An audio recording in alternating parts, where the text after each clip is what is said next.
Both the ends of a 99 digit number n are 2. n is divisible by 11, then all the middle digits are. ये सवाल पूछा गया था FCI assistant में, SSC में नहीं पूछा गया, लेकिन SSC में इसके आने की संभावनाएं काफ़ी ज़्यादा हैं और ये एक अच्छा सवाल है, कॉन्सेप्चुअल सवाल है। तो देखते हैं इसको स्टेप बाय स्टेप कैसे सॉल्व करेंगे। इसमें कहा गया है कि both the end digits of a 99 digit number n are 2, यानी कि एक 99 डिजिट का नंबर है, एक 99 संख्याओं वाला नंबर है हमारे पास में, और वो जो नंबर है उसको इन्होंने n कहा है, और उसके जो एंड डिजिट्स हैं, बोथ द एंड डिजिट्स, यानी कि जो शुरुआत की डिजिट है और लास्ट वाली डिजिट है, यानी जो फर्स्ट डिजिट है और जो 99th डिजिट है वो 2 है।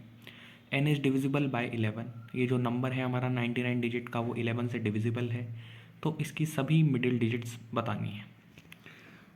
तो मैंने इस नंबर को यहाँ पे रिप्रेजेंट कर रखा है कुछ इस तरीके से, जैसा क्वेश्चन में बताया है कि एक 99 डिजिट का नंबर है, उसकी जो फर्स्ट डिजिट और जो लास्ट डिजिट है या जो एंड डिजिट्स हैं वो दोनों क्या है, 2 है, तो यहाँ पे 2 आएगा और 2 आएगा, और जो सारी बीच की डिजिट्स हैं वो हमें बतानी है कि बीच की डिजिट्स क्या होंगी, यानी कि जो सारी जो बीच की डिजिट्स आएंगी वो सेम आएंगी और हमें पता लगाना है कि क्या आएंगी। तो यहाँ पे एक 99 डिजिट का नंबर है, ये फर्स्ट डिजिट, ये 99th डिजिट। अब 2 डिजिट हमने हटा दी तो बीच में कितनी बचेंगी, 97 मिडिल डिजिट्स बचेंगी। तो अब देखते हैं इसको कैसे हम सॉल्व करेंगे। इसमें कहा गया है कि ये जो नंबर है वो 11 से डिविजिबल है, 11 से डिविजिबल है, तो फिर मैंने आगे लिखा कि as this number is divisible by 11, तो therefore sum of digits at odd places is equal to sum of digits at even places. चूँकि ये नंबर 11 से डिविजिबल है, इसीलिए ऑड प्लेसेस पे जो डिजिट्स आएंगी उनका सम इवन प्लेसेस के डिजिट्स के सम के बराबर होगा। यही 11 से डिविजिबिलिटी का रूल है जो कि हम यहाँ पे इस्तेमाल करेंगे। हमें निकालना है ऑड प्लेसेस, तो हम पहले निकालते हैं कि ऑड प्लेसेस पे क्या होगा सम। तो ऑड प्लेसेस पे सम निकालने के लिए हमें डिजिट्स पता होनी चाहिए, वो हमें नहीं पता है, तो लेकिन फिर पहले हम निकालते हैं कि ऑड प्लेसेस पे कितनी डिजिट्स आएंगी। तो ऑड प्लेस डिजिट्स कौन कौन सी होंगी, ऑड प्लेसेस कौन कौन सी होती है, 1 3 5 इस तरीके से होती है। अब ये एक 99 डिजिट का नंबर है, तो ऑड प्लेसेस क्या होंगी, 1 3 5, और कहाँ तक जाएंगी, क्योंकि ये 99 डिजिट का है तो इसकी लास्ट डिजिट 99 है और ये ऑड भी है तो ये भी इसमें इंक्लूडेड होगा। तो 1 3 5 इससे लेकर के 99 तक जाएगी, तो ये हमारी ऑड प्लेस की डिजिट्स हो गई। ठीक है, अब हमें पता लगाना है कि ये डिजिट्स कितनी है। तो हम कैसे पता लगाएंगे कि ये डिजिट्स कितनी है। तो हम देख सकते हैं कि ये जो first digit, third digit, fifth digit, ऐसे लेके 99 तक ये एक अर्थमेटिक प्रोग्रेशन है, जिसका कि गैप जो है वो 2 का गैप है। ऑब्वियसली ये ऑड प्लेसेस में है तो उनमें 2 का गैप होगा, तो ये क्या है, एक अर्थमेटिक प्रोग्रेशन बन गया जिसकी फर्स्ट टर्म है 1, लास्ट टर्म है 99 या फिर nth टर्म है 99। इनका कॉमन डिफरेंस या जो गैप है वो है 2। तो इस तरीके से हम नंबर ऑफ़ जो टर्म्स हैं वो पता लगा सकते हैं। नंबर ऑफ़ टर्म्स पता लग जाएंगी तो हमें पता पड़ जाएगा कि नंबर ऑफ़ ऑड प्लेसेस पे कितनी मतलब number of odd place digits कितनी है। तो ये अर्थमेटिक प्रोग्रेशन है जिसकी first term a equal to 1, an equal to 99, last term और कॉमन डिफरेंस 2, n हमें पता लगाना है number of odd place digits कितनी है। हम फार्मूला लगाएंगे अर्थमेटिक प्रोग्रेशन की nth टर्म का, an equal to a plus n minus 1 d। an है 99, a है 1, d है 2 और n हमें पता लगाना है।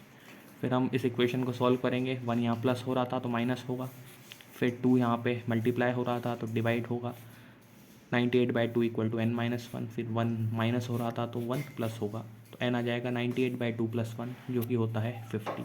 इस तरीके से हमें पता पड़ चुका है कि जो ऑड प्लेसेस पे जो डिजिट्स हैं वो कितनी है, 50, यानी कि 50 हमारी ऑड है।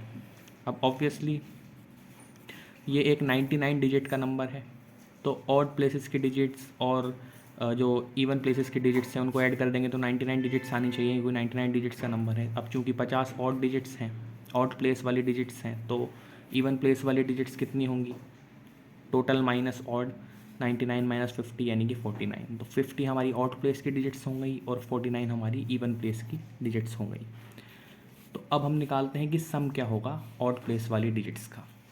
तो अब आप देख सकते हो इस नंबर में ऑड प्लेस ये फर्स्ट प्लेस है, और ये 99th प्लेस है, फर्स्ट प्लेस, फिर यहाँ पे थर्ड प्लेस, फिफ्थ प्लेस, इस तरीके से आएगा।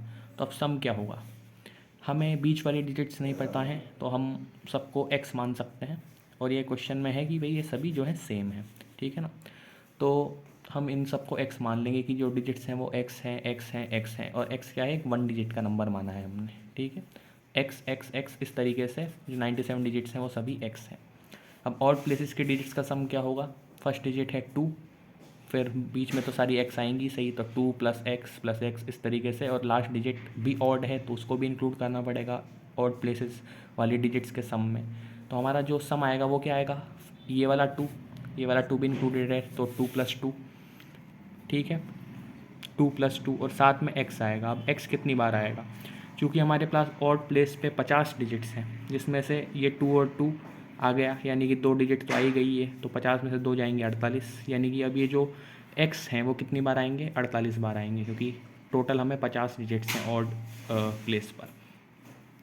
तो 2 + 2 + x आएगा 48 टाइम्स। अब x + x 48 टाइम्स करने का मतलब है 48x, तो यानी कि हमारा जो sum of digits at odd places आ गया वो आ गया 48x + 4। अब निकालते हैं कि इवन प्लेस पे डिजिट्स का सम क्या आएगा। अब sum of digits at even place क्या आएगा, इस नंबर में आप देख सकते हो कि ये वाला 2 और ये वाला 2 तो दोनों ही ऑड पे आ गया, यानी कि जो इवन प्लेसेस हैं वो केवल बीच में ही हैं, और वो सारी ही x हैं। और साथ ही में हमें ये भी पता है कि जो इवन प्लेस है उस पर कितनी डिजिट्स हैं, 49 है, तो ये भी पता पड़ गया कि 49 डिजिट्स हैं, और साथ में ये भी पता पड़ गया कि हमने x माना ही है सभी डिजिट्स को। तो हमारा जो सम क्या आएगा वो आ जाएगा x + x कितनी बार, 49 बार, ठीक है। तो 49 बार यानी कि 49x आ जाएगा। तो इससे हमें क्या पता पड़ेगा, अब हमने क्या कहा था कि 11 से ये नंबर डिविजिबल है, n इज़ डिविजिबल बाय 11। तो हमें इन दोनों जो इक्वेशंस हैं, एक तो ये इक्वेशन कि sum of digits at odd place कितना आई है 48x + 4, और sum of digits at even place की आई है 49x। इन दोनों को हमें इक्वेट करना पड़ेगा क्योंकि ये 11 से डिविजिबल है, तो इन दोनों को इक्वेट किया, 49x = 48x + 4। इस इक्वेशन को सॉल्व करेंगे तो x = 4 आएगा। यानी कि इस तरीके से हमारा जो हमारी जो डिजिट्स हैं जो कि बीच में हैं 99 डिजिट नंबर की जो सारी मिडिल डिजिट्स हैं वो क्या आएंगी, 444 आएंगी। अगर हम 444 लिख देंगे तो वो नंबर डिविजिबल हो जाएगा। तो इस तरीके से हम इस क्वेश्चन को सॉल्व करेंगे। ये बहुत ही कॉन्सेप्चुअल सवाल है, स्टेप बाय स्टेप देखना है किस तरीके से हम सॉल्व करते हैं। तो आपका जो आंसर है वो आ चुका है, ऑप्शन नंबर 4। अब अगले सवाल की तरफ बढ़ते हैं। अगला सवाल जो कि पूछा गया था SSC CGL Tier 2 में, which one of the following numbers is divisible by 25। ये जो नंबर्स दे रखे हैं वो 25 से, इनमें से कौन सा नंबर है जो 25 से डिविजिबल है। अब एक तरीका है कि हम सभी को 25 से डिवाइड करके देखें, लेकिन फिर मैंने सोचा कि अगर मैं 25 की टेबल लिखता हूँ तो क्या आता है, 25, 50, 75, 100, 125, 150, 175, और लिख दो आगे तो 200। तो हमें एक पैटर्न नज़र आ रहा है। पैटर्न क्या है कि जो सभी नंबर्स हैं उनकी जो लास्ट की 2 डिजिट्स हैं वो क्या हैं, 00, 75, 50, 25, 00, 75, 50, 25। इसके अलावा 25 की टेबल में जो लास्ट 2 डिजिट्स हैं वो और कुछ नहीं आ सकती, केवल क्या आ सकती है, या तो 00 आ सकती है, या 50, या 75, या 25। आप 25 की कहाँ तक भी लिख के देख लो टेबल, यही डिजिट्स आएंगी। तो हमें पैटर्न पता पड़ गया कि अगर कोई भी नंबर, किसी भी नंबर को 25 से डिविजिबल होना है तो उसकी जो लास्ट 2 डिजिट्स हैं वो इन चारों में से कुछ आनी चाहिए, या तो 00 आनी चाहिए, या 50, या 75, या 25, तब वो नंबर डिविजिबल हो जाएगा 25 से। अब ये एक इजी क्वेश्चन बन चुका है, हमें बताना है कि 25 से कौन सा नंबर डिविजिबल है। यहाँ पे तो 10 आ रहा है तो ये नंबर डिविजिबल नहीं होगा, यहाँ 55 आ रहा है तो ये नंबर भी डिविजिबल नहीं होगा, यहाँ पर 40 आ रहा है तो ये नंबर भी डिविजिबल नहीं होगा, और इस तरीके से एलिमिनेशन से एक ही ऑप्शन बचेगा, और इसमें 75 आ भी रहा है लास्ट में, तो हमारा जो आंसर होगा वो 3rd हो जाएगा। और ये SSC CGL Tier 2 का बहुत ही ईजी क्वेश्चन बन चुका है। अब हम देखते हैं अगला सवाल किस तरीके से करें।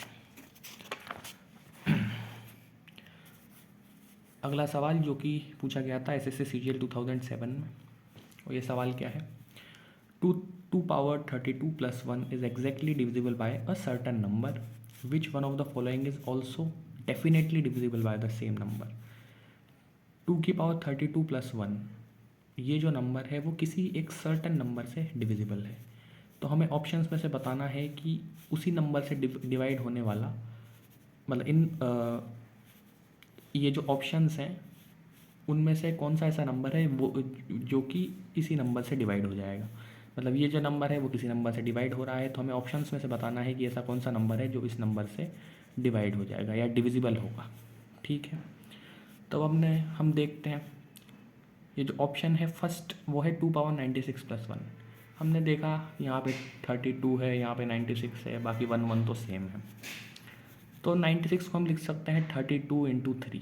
अच्छा, 96 को लिख सकते हैं 32 × 3। तो हमने लिखने की कोशिश करी, तो इसको हमने लिख दिया 2 पावर 32 और ये 3। ठीक है, एक्सपोनेंट्स जब इस तरीके से होते हैं तो मल्टीप्लाई हो जाते हैं। फिर हमने लिखा +1।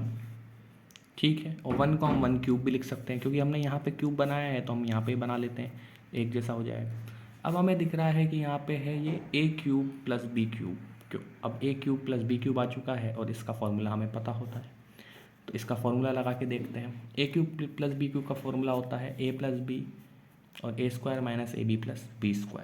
a क्या है हमारा 2 पावर 32, b क्या है 1 है, तो a + b a² यानी कि इसका स्क्वायर माइनस ab यानी कि 2 पावर 32 × 1 और + b² यानी 1²। अब आप देख सकते हो कि ये जो नंबर था वो कुछ ये बन चुका है। अब चूँकि 2 पावर 32 + 1 किसी नंबर से डिवाइड हो रहा है, डिविजिबल है किसी नंबर से, तो ऑब्वियसली ये भी डिविजिबल होगा कि दोनों में 2 पावर 32 + 1 तो आ ही रहा है। ठीक है, दोनों में 2 पावर 32 + 1 आ रहा है। अब ये किसी नंबर से डिवाइड हो रहा है तो ये भी डिविजिबल होगा ही सही, क्योंकि दोनों में ये चीज़ तो कॉमन है। तो इस तरीके से हमारा जो आंसर होगा वो क्या हो जाएगा 2 पावर 30। चूँकि 2 पावर 32 + 1 डिविजिबल है नंबर से, तो इसीलिए 2 पावर 32 + 1 और ये टर्म जो यहाँ लिखी हुई है उसको मैंने नहीं लिखा पूरा, वो भी डिविजिबल होगा उस नंबर से। हमारा आंसर क्या होगा 2 पावर 96 + 1 आ जाएगा। तो इस तरीके से हमने a³ + b³ = a + b a² - ab + b² इस आइडेंटिटी का बहुत ही शानदार इस्तेमाल करते हुए ये सवाल सॉल्व कर लिया जो पूछा गया था CGL 2007 में। तो इस तरीके से इस क्वेश्चन को सॉल्व करेंगे। मिलते हैं आगे की वीडियोस में।